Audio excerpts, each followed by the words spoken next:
Now we're all gathered here tonight to discuss Australia in the Asian century on the eve, or very close to it, of the production of a major reassessment by the Australian government of Australia's engagement with the nation, the region to Australia's north, at a point where it is more important to Australia's future than ever before. In announcing this forum, the Australian Institute of International Affairs put it rather neatly, I think, when it posed these questions. Is Australia really part of Asia, or is what government calls Australia's integration in the region a mirage pursued mainly by big banks, resources companies and universities desperate to attract foreign students? In other words, are the people of this country really engaged with what is happening, the extraordinary and really interesting and important things that are occurring to our north? To discuss this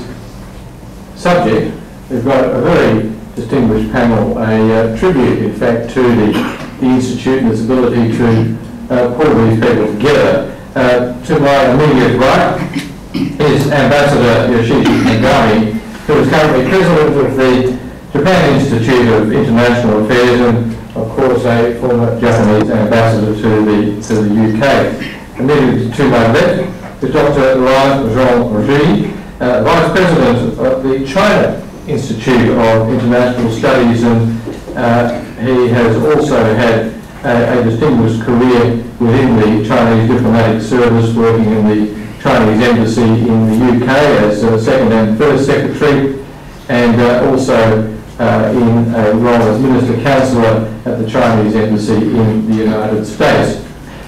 Next to my right over here is Stephen Taylor, Professor Simon Taylor, I'm sorry, my apologies, who teaches international law and public policy at the National University of Singapore. He was, for his sins, also for a time a member of the Singapore Parliament, and in 2009 the Asia Society in New York as Schwartz Fellow, directing a task force report on US-Asia relations under the Obama administration, Professor Simon Taylor. To my left here is Linda Jakobson, who is currently with the Lowy Institute in Sydney, Director of the East Asia Program. Before moving to Australia in 2011, she was Director of the China and Global Security Program and Senior Researcher at the Stockholm International Peace Research Institute. Peter Drysdale, to my far left, although not necessarily politically, is one of Australia's most distinguished experts on the Asia Pacific. He is currently one of the luminaries who are putting together the white paper, and so as Ken Henry, who is running the whole show, has seen fit to be entirely indiscreet in the last week about what directions we can expect from it. We'll be expecting much the same from you too, Peter.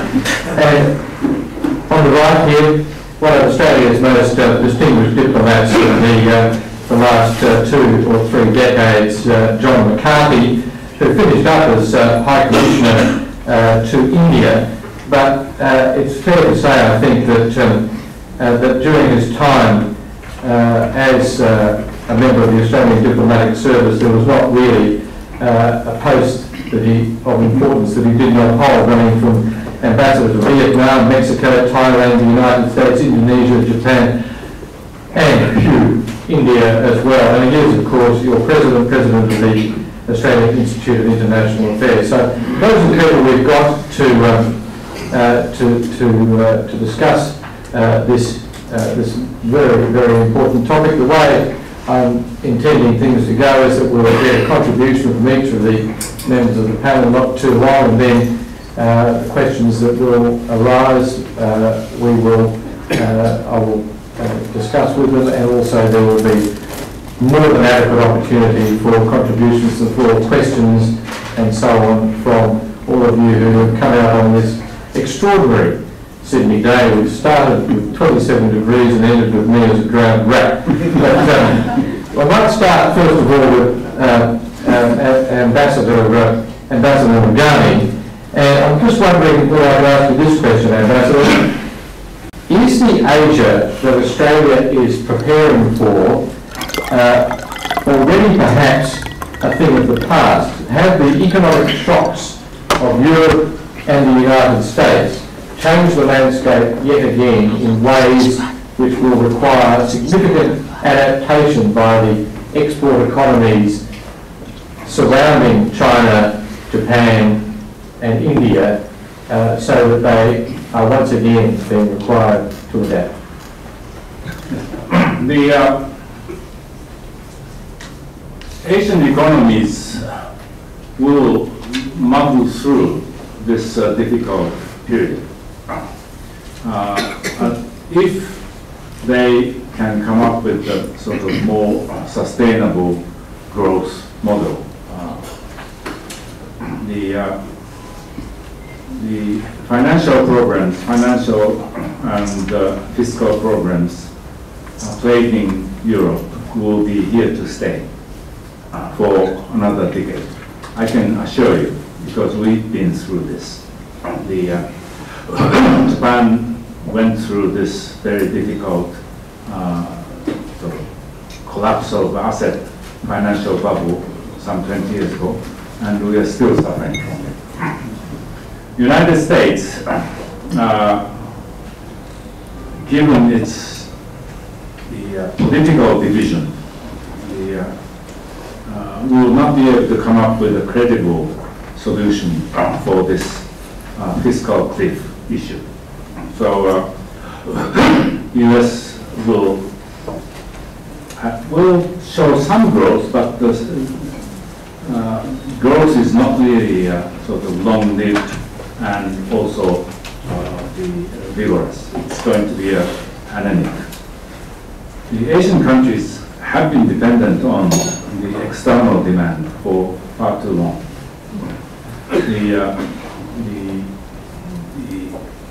Perhaps the only exception amongst Asian economies, which you believe it or not, Japan. Japan's dependence on export is fairly low compared to other the Asian countries, or for that matter, some of the European countries like Germany. So the Asian countries have been enjoying a vigorous growth for the past 10, 15 years. But unless they can come up with a sort of a little bit more sort of sustainable economic growth pattern, which is based on their domestic demand, I think will not be able to perform as they have been doing in the past decade. So this is yes, your question is Asia that we have been witnessing for the last 10, 15 years will have to modify its growth pattern. Unless they can, actually the growth is not so as robust as it used to be. Many of the countries may have to go through what we call middle income trap. The only countries in the Asia Pacific region which did not go through this middle income trap is Japan. For totally different reasons, Singapore, but I think the rest will have to go through this middle income trap anyway. The Korea, when their growth was dependent mainly on their domestic demand, was showing very robust growth, but as their export dependency becomes higher, the growth pattern is sort of being moderated. So this is a difficult turning point. Maybe a difficult turning point for Australia, but also it may be a very, very difficult turning point for many of the Asian countries, including China. Well, I think it's an appropriate moment to turn to Dr. Ruan. But I'm just wondering whether I can ask you a slightly different sort of question, which is this. As you know, there's considerable debate in Australia and elsewhere in the region as to what would best suit the Asia-Pacific in terms of a relationship between the two largest countries, between the G2, as it's sometimes termed, China and the United States. And following on from that, and specifically related to Australia, but also to other nations in Southeast Asia, will China continue to accept nations like Australia, which are its major supplier, a significant economic partner, at the same time remaining or having the United States as their most significant strategic ally? Thank you very much, Jim. Good evening, everyone.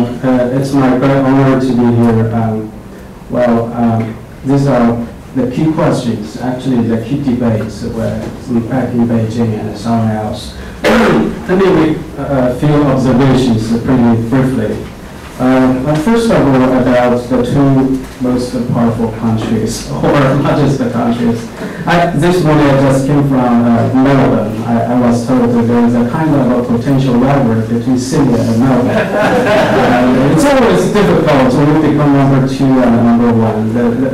The question is really pretty hard to anticipate what will happen. But the point is that China, I think we got a very sober-minded assessment about the future of China. First of all, yes, for total GDP, China is already number two.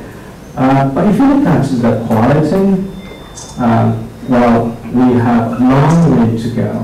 And China's per capita income is just over $5,000 US.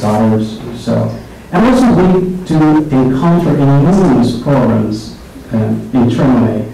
For example, the disparity problems, issues, the disparity between the East Coast and the hinterland, and also the haves and have-nots, the rural area and the urban area.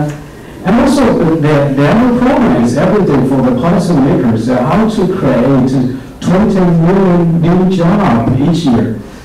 As I understand, that's the whole population of Australia.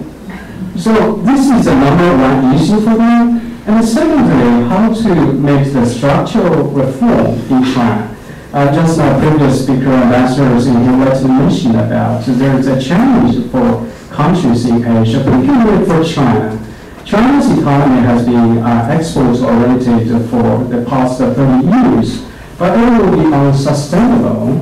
And unsustainable for example, this kind of a pattern, this kind of growth model, you really cannot power such kind of growth. If we don't do anything about the environment, don't do anything about the energy saving measures, so there is a huge debate in China how to make our growth model more sustainable. Two things, basically. The first one is surely to transform from the export-oriented to domestic consumption-driving model. Secondly, is how to make it more energy saving and without wasting so much power or electricity or whatsoever. And with the second question, we want to mention about what kind of role for Australia. And as I understand, it's the best position for Australia is to engage China economically and, of course, with other Asian countries to deliver the growth and the prosperity. At the same time, and to compound the United States to provide the security assurance for the kind of unsettling future, if you like. Well, if I were Australia, I will pursue the same policy. So far, you've done a great job, but maybe there is one challenge ahead in the future. Can this policy be sustainable? That is to say, again, I have to reference to my knowledge in Melbourne. A friend told me, if you're in Melbourne, you must pick a team, right? Like it or not, you cannot allow to pick two teams. You must pick one. So I have to pick the Collins Wood. Even though I don't know much about the football, and there's all different rules on that. But we must pick one. So I think that this is probably the future challenge for Australia. And of course, for us, we have some concern about since American pivot to Asia. Pivot to Asia, basically a kind of, so far, it's a militarily pivot to Asia. That really causes concern. And as a matter of fact, in the last 30 years, we have witnessed the enormous growth, economic development in East Asia, that thanks to the political stability and also the right policy each country has been pursued. So there's no big security issues, to be very honest. But since American pivot to Asia, we have seen lots of military maneuvers, and even it's a daily routine work. And of course, there are a bunch of Marines came to Darwin. And they come to the very sensitive time. That is to say, because the South China Seas disputes came out. So for you, it's not a big deal, but probably for some observers in China, we have to say, well, it is a big deal. It's a very symbolic importance. And so I guess, Australia don't have to choose, but you guys have to face the challenge ahead.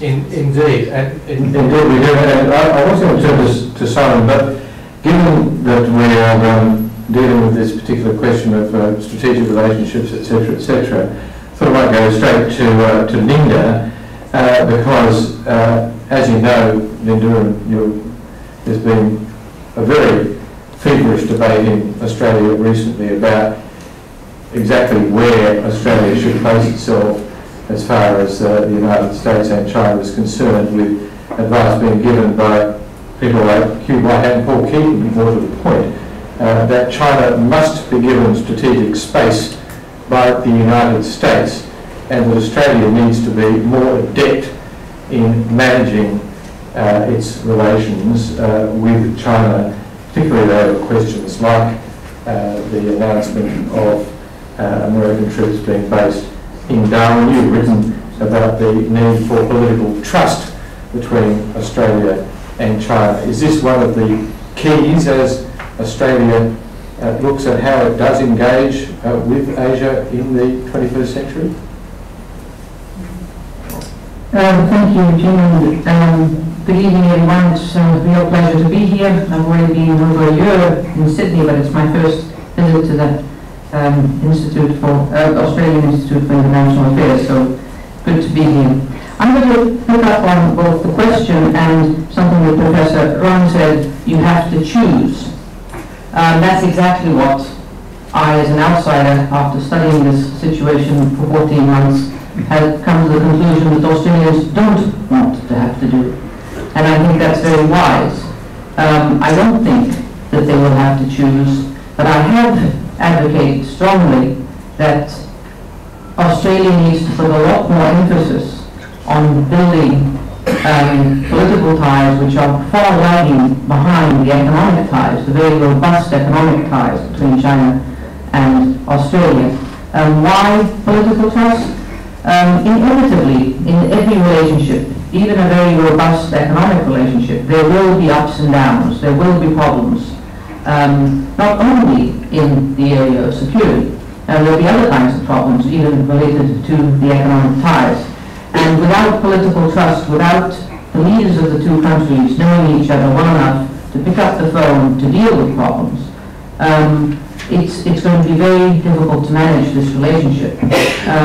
For the reports or the policy brief, to be exact, that Jim mentioned, which I published in late June at the Lowy Institute, in search of political trust, I mentioned that off-the-record interviews with people from Rio Tinto all said that had the leaders of the two countries some years back when the Stern-Hu affair started, knowing each other well enough to discuss this at a very early stage informally, it wouldn't have spiraled out of control, as the Rio Tinto executives told me. That's just one example that has nothing to do even with the security issue. But then, to come to your question, Jim, about security relations, I think no one who is now being critical of the Gillard government, or at least I am not aware of anyone, would question the importance of the US alliance for Australia's security. That is not the question at hand. I think it's very important to make that statement. The question at hand is how then to manage the relationship with China in a way. It's a question of symbolic gestures, as Professor Ruan himself said, body language, the way you approach a problem, the way you comment on your allies' statements.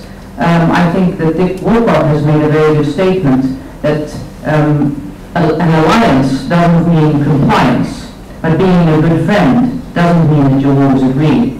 So the US interests are not exactly the same as Australia's, and Australia needs to point that out to the United States. It's not in Australia's interest to be seen as blindly following the United States in security arrangements. Australia has to very carefully think what's in Australia's interest itself. And the same applies, of course, to the question of friendship between Australia and China. There are many issues, values issues, that the two countries disagree on. But if the leaders had regular, locked-in summit meetings, and over the years political trust could be built, then these difficult issues could be dealt with at a different level. And even strategic issues could be touched upon in a way that today they're not. Today's governments speak continuously. Australian politicians continue to say that US pivot is not about China. Well, it is about China, and I think this has to be unwrapped. This has to be discussed openly. And China knows it's about China, and it's going to be detrimental to Australia-China ties not to have an open and frank discussion about it. Linda, thank you very much. Simon, in light of what both Dr. Ruan and Linda have said, I'm wondering this, excuse me, just how much real concern is there in Southeast Asia that, having been the cockpit for superpower conflicts twice in the past, the Second World War and Vietnam, etc., that it could once again be the place where large powers play out their conflicts? And secondly, and moving along, this question, which was raised in the establishment of this forum, which is Australia now genuinely regarded as part of Asia, or are we still an appendage hanging off the bottom of the continent? Well, first of all, I want to thank the Institute for inviting me. I'm not sure I could probably, in a short span, address the depth of your questions. I'd say that first, Australia is coming to a point where all of us are as well. The American period, the change after the global financial crisis and this new term events has really underlined probably key issues, or still uncertain, but probably a watershed change in how we view our region. I do take this point in my own writing. It's called Asia Alone, the Dangers Post-Crisis Divide of America. I don't believe any country would be wise to make an either-or choice at this time. I think there are many ways in which one can have both. One mustn't give up on the idea of win-win, and one mustn't give up on nuance, where again I agree with Linda that in the end, when they were small, Singapore or some other ASEAN as a collective, or Australia, you really have to figure out your common interest. So this question, I think, is particularly pointed because of the recent ASEAN ministers meeting, where those ASEAN members have become divided, either too close to America and wanting to be so, or too close to China. As many of you I'm sure know, that the failed to agree to a statement. And many people were quick to blame Cambodia and to the hands of they thought that China wanted to keep on mentioning the South China Sea there. Clearly Cambodia is not a problem. But why is it? Because Cambodia has, in a way, turned to its border neighbor to help its development, which is rather fast-paced but rather rapacious development. But we have nobody else to turn to. We have not been supporting Cambodia's development as we need to. On the other hand, I do blame Vietnam and particularly the Philippines for themselves being very provocative. They've been trying to engage America in entirely the wrong ways. And America has made, I credit Secretary Clinton for being pretty good at it. But she made a mistake of appearing on board a naval vessel in the Bay of Manila and talking about helping Manila with its maritime issues. That's clearly the wrong signal. So I think it's time of decided either or choices, but we need trends all out in different patterns. And Dr. Ruan spoke in speaking. I think there is a China that we can deal with. There are Chinese who also want their scope and their space to develop and deal with their internal problems, rather to aggressively stake out claims on different rocky islands, whether between Japan and them or us, South Asia and them. But China is not one thing. So, and similarly, there are people in America who do want to have someone to beat Taiwan, and they're looking for enemies. So I think we need a time where it pays Australia to look at others in Asia, if there is a single Asia trying to deal with the same issues. So to close off another one, I'm sorry. Australia is not knowing whether it's this, what did you term, the bottom end of the region. There is no Asia. The present problems we're having both in Southeast Asia and North Asia. Clearly Asia has no one entity we're happy to say to be part of. We're all struggling to bring it together. And I think Australia clearly can be playing a part in that. Might go to John next, an entirely different question, which is this, that you have in the past been quite critical of the level or lack of it, of Australian engagement with Asia. You may well have heard what Ken Henry had to say earlier this week, where in a number of dot points he laid out what it appears the white paper sees as the problems, at the very least. Australian engagement with Asia going backward in the last decade, not enough Asia literate business people in Australia, the education system not geared to the task. Does this suggest to you that the white paper is heading in the right direction? Does this coincide with your observations in your experience? Up to the top. Thomas. Okay, great. Well, I think the answer is yes, yes, and yes to Ken Henry's observations. I think it's really now taken as a given that the interest and amount of input into the study of Asia over the last generation or so has declined in Australia. I think the high point was probably the 70s. And I think this is noticeable if you're picking out individual countries, most in relation to Japan and Indonesia. And that comes down to study of languages, study to the systems in those countries, serious visits to those countries. I'm not talking about tourism, but serious long-term visits to those countries. But I think it is the case for most of Asia. And I think part of this lies with lack of input from government, but also the community as a whole. So the government has to do more, and the community has to be led by the government to do more. And I think only that will give us the capacity to deal with the economic changes that are taking place in Asia. Now, I take it as read also that I think we understand the economic problems that Japan is continuing to go through, the beginning of drop-offs in economic performance in China and even more so in India. We take all that as a given.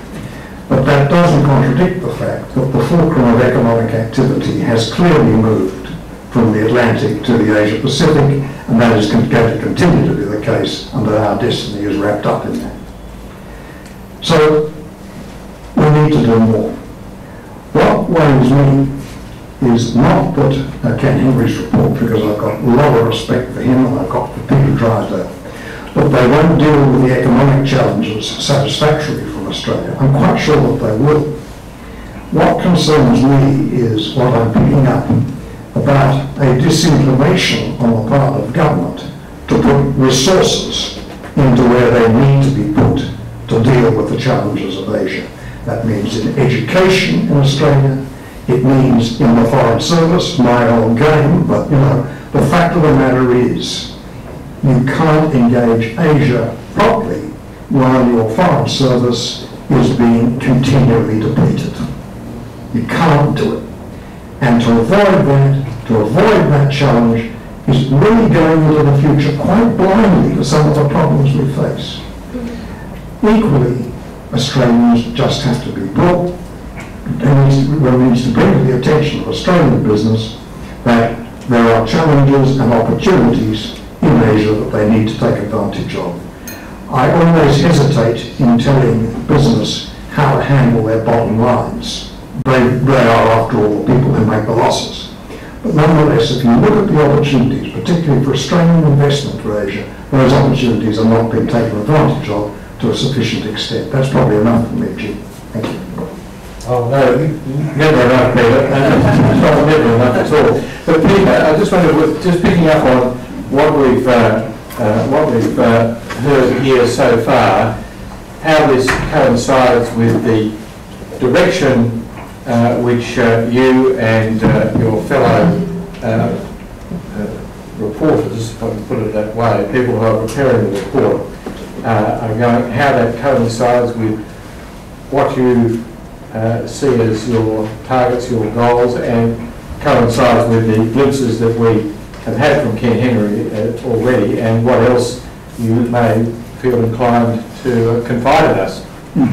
A certain amount of discretion is always sensible, Jim, but let me just say that clearly this conversation resonates with what the 18th Century Task Force and the committee that's guiding the task force, which I'm a member, and the government committee that's guiding the task force work, is thinking about deeply. And these issues are the issues that are confronting the work of the task force. And there's no question that the deep, hard choices that have to be made in this, not importantly the political security choices, about which we've said a lot, and I'll say a little bit more in a moment, but the choices that John underlined in respect of setting policy direction in Australia on Asian engagement, but also then coming back and making the hard economic choices and public policy choices of directing resources into addressing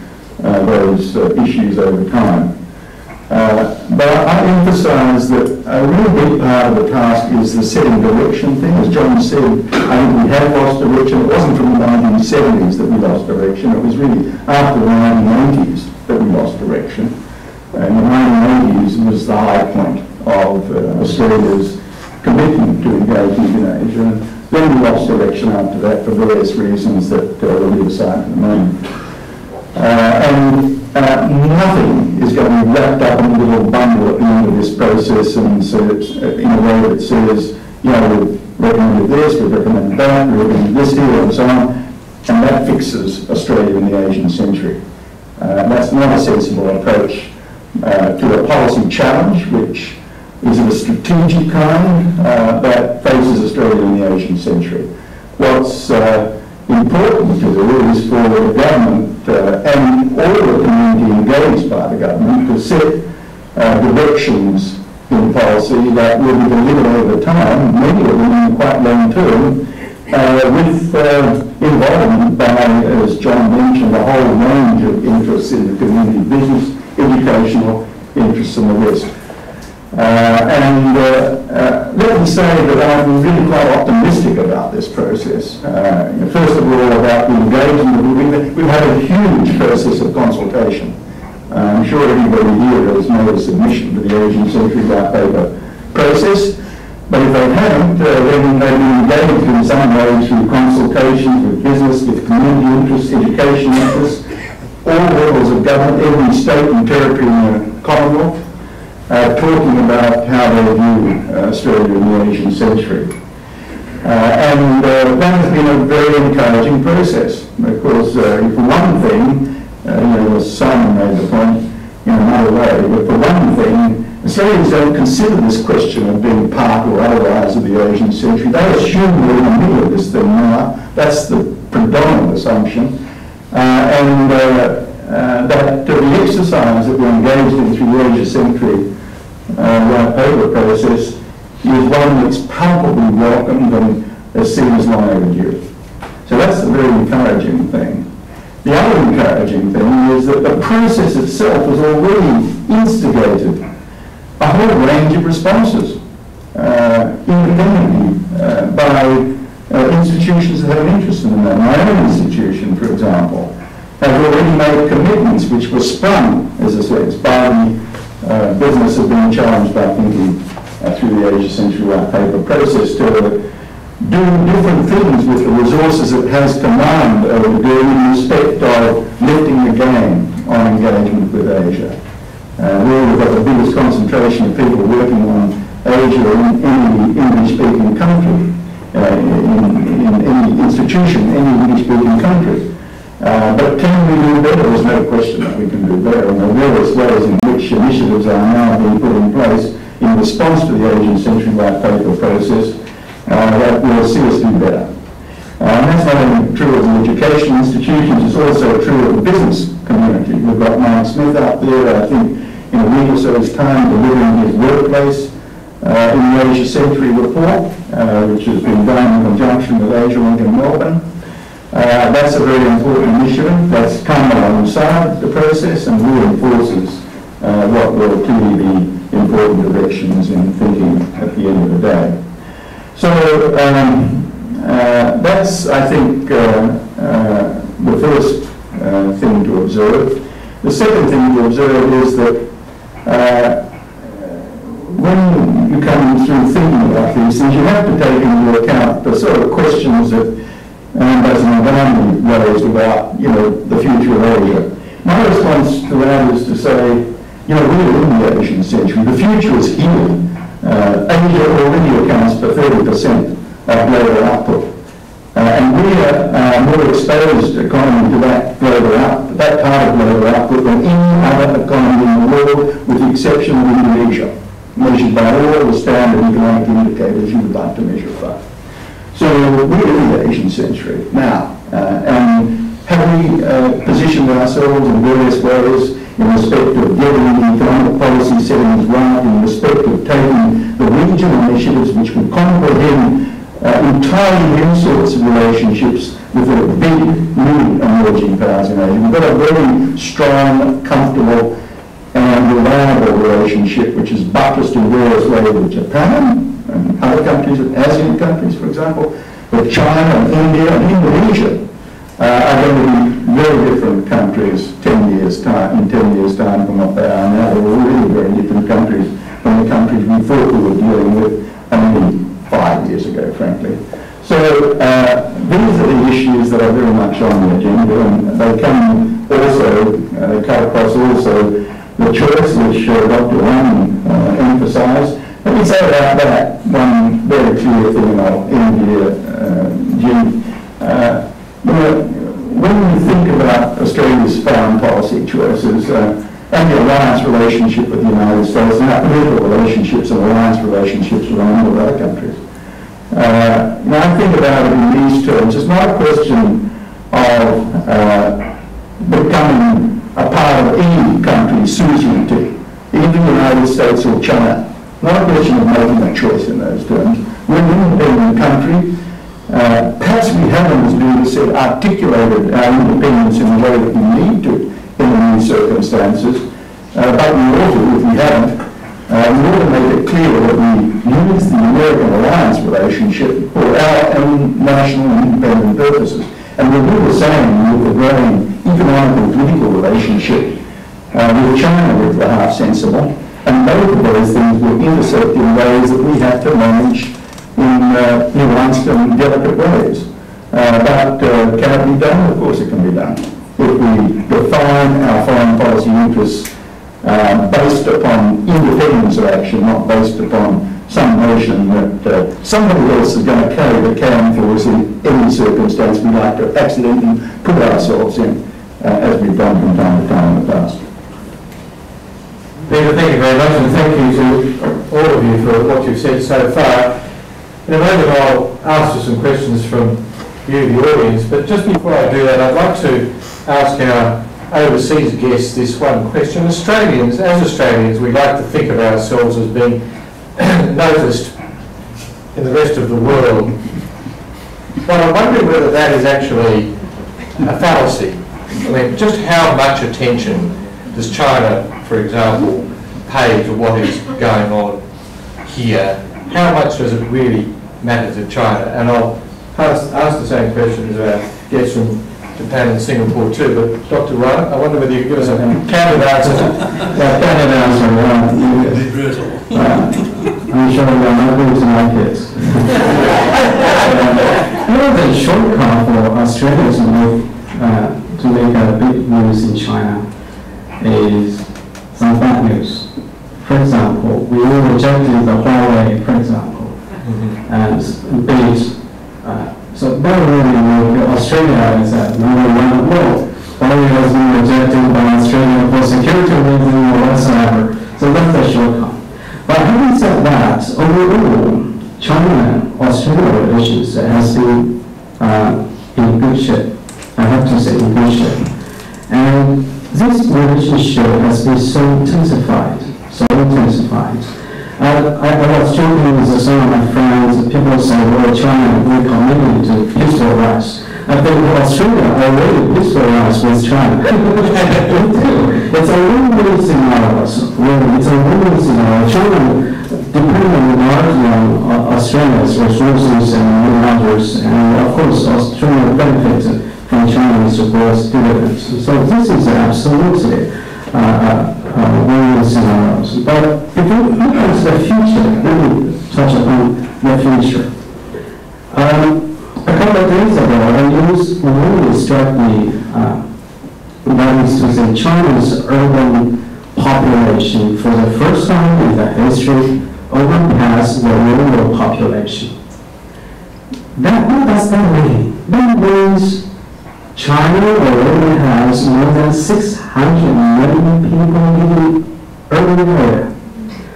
They will purchase enormous products. They need more resources. So that means opportunity. As a matter of fact, they can translate into opportunity. More women Chinese students that are afforded to send their students here. And so this is a very good opportunity for China and Australia to work together. And also, if you look at carefully the 12th five-year plan of China, one of the sectors I strongly believe Australia has an advantage. For example, to speed up the urbanization and the energy issues, all these, Australia has an edge. And so I'm pretty confident that China and Australia relationship will have a better future. And of course, the narrative here is whether Asia-centric or I'm a little struggling about this narrative, Asia-centric or Asia-Pacific-centric. Last year's Republicans in their speech time and time again about the 21st century is the Pacific century, and the Pacific century equal is American century. Well, that is too American centralized. We still believe this Asia-Pacific century belongs to all members in that region, rather than a single power. And I've read yet another formulation, which is now the Indo-Pacific century. There you go. Ambassador, Australia and Japan have had a long and enduring economic and political relationship. It goes back decades. But in reality, just how important or how influential is Australia in the day-to-day in Japan? Are we kidding ourselves?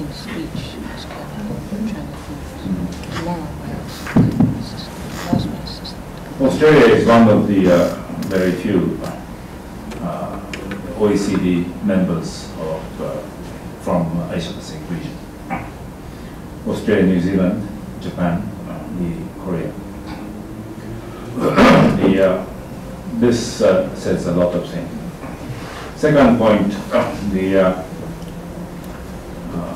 as you know, after the March 11th, Japanese requirement for fossil fuel, particularly LNG, is rapidly increasing.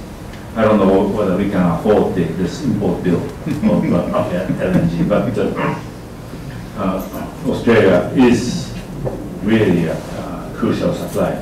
So, thank you. When I first met Nogami-san, we were negotiating the Japan-Singapore free trade agreement or economic partnership agreement. And I remember going from one of the meetings, and I gave a talk at the Kidano in favor of engaging Japan more closely to the Yasukuni Shrine.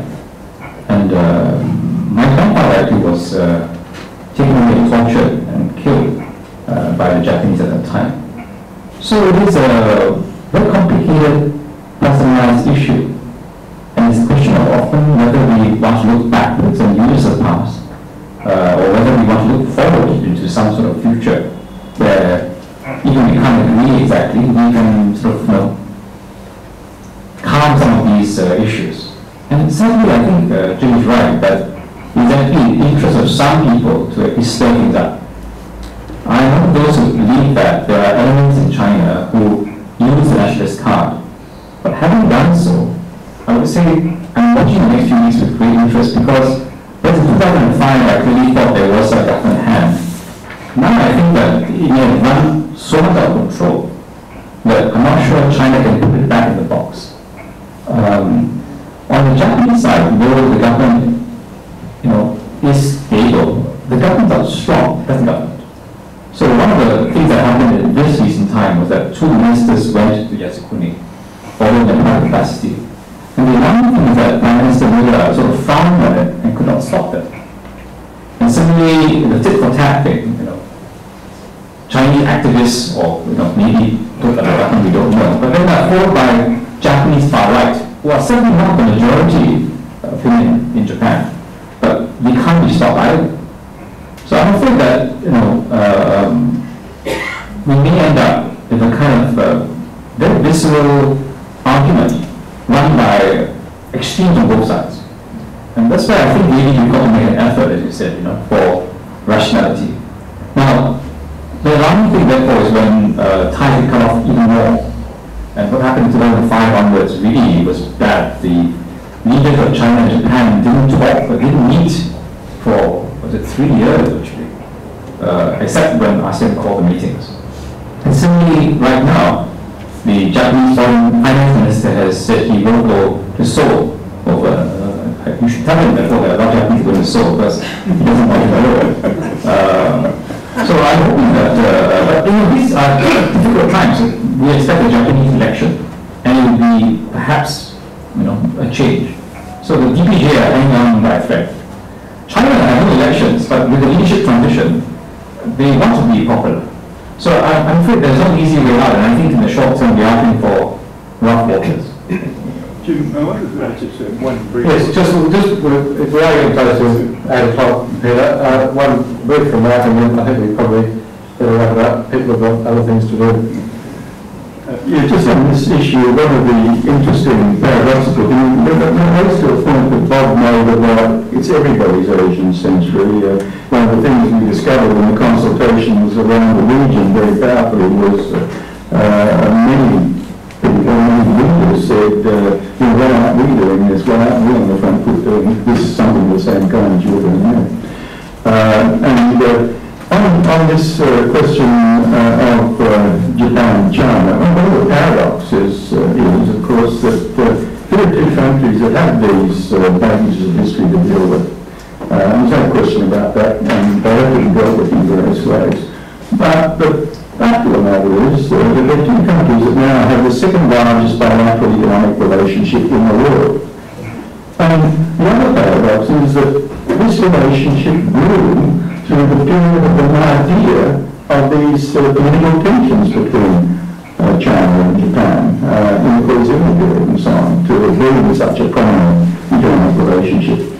And you have to ask, well, how did that happen?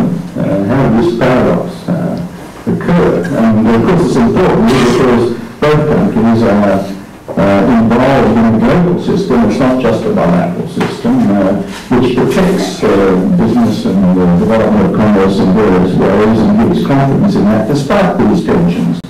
And that's a very important lesson for the region as a whole as we look forward, because what's going on in Asia is not just a set of bilateral relationships among the major players and so on.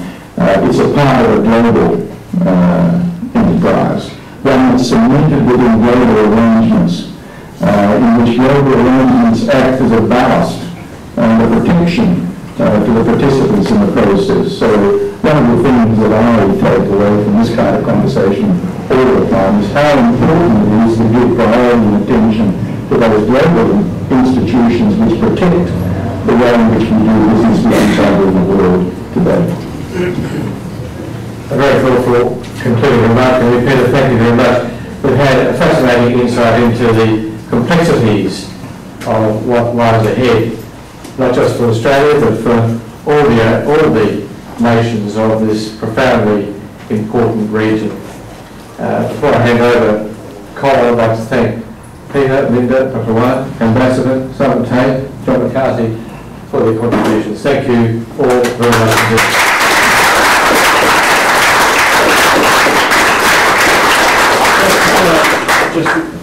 Just before we go, I just want to ask John McCarthy to propose a vote of thanks and then ask Melissa to come up and donate a few goodies to these guys. Okay. As Colin said, I've got to thank you guys. Well,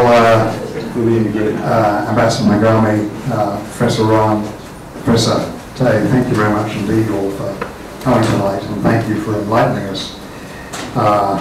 You're very welcome in our country, and we hope very much that you enjoy the next couple of days and not only stimulate us, but perhaps hopefully get a little bit of stimulus in return. Thank you to Linda and you, Peter, as well as you, Jim, for participating in this panel tonight. One more comment on what we've been discussing. I think we might leave that until tomorrow. So I deeply appreciate your coming. Thank you very much, you and the audience, for making your way here in this dark and stormy night. So thank you all very much.